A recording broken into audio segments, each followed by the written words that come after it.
Let me show you exactly how I catch calls on proof because, frankly, most notaries are doing this completely wrong. Now, if you've ever sat on proof waiting for calls and nothing's happening, this video is going to help you because the difference between notaries who get calls and those who don't, it's not luck, it's behavior. First, your presence matters more than you think. You can't just kind of log in and casually wait. Notaries who are consistent, eh, they're intentional about how and when they show up. Now, you can't treat it like you're just available, whenever and sit down and get up and that sort of thing.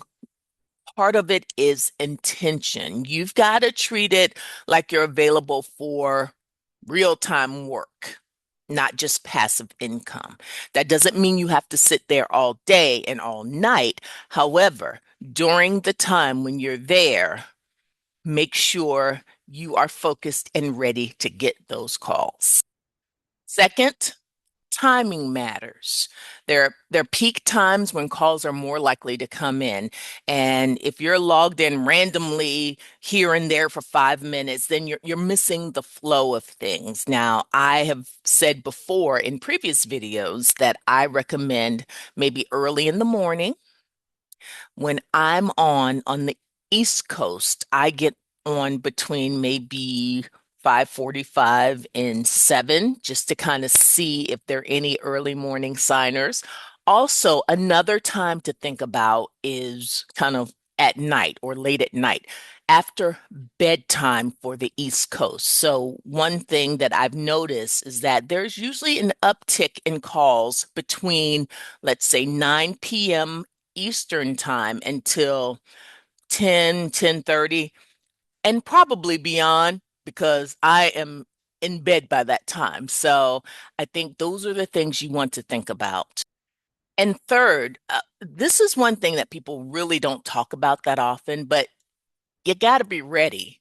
And I don't mean not just technically ready, but mentally ready because hesitation shows up on calls. So if you're not sure, if you don't seem like you know what you're doing, that can come across and you don't want people kind of questioning whether or not you are really able to help them. You're dealing with very important information. You're dealing with their licenses, their addresses, sometimes their social security numbers. So you need to make sure that you are ready and focused to get those calls as they come in.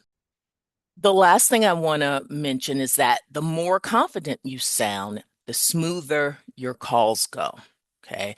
And smoother calls lead to a better experience for both you and the signer, and it often leads to more opportunities. So here's one thing I want to say. If you want to get help getting confident before your next call, I offer mock coach calling sessions. So, um, if you want get hmm, if you want help getting confident before your next call, I actually do offer mar if you want help getting confident before your next call, I actually offer mock call coaching sessions. That's a mouthful. And we practice this in real time. If you want ongoing support, I also have the Notary Growth Academy, and I'm linking both below in case you want some extra help and support in your confidence, actually not just on the proof platform, but in general as a Ron. The bottom line is that you don't need to know everything. You just need to know how to handle the moment. Okay. And so that's it. Put a thumbs up to this video. Make sure you remember to subscribe. Until next time, goodbye.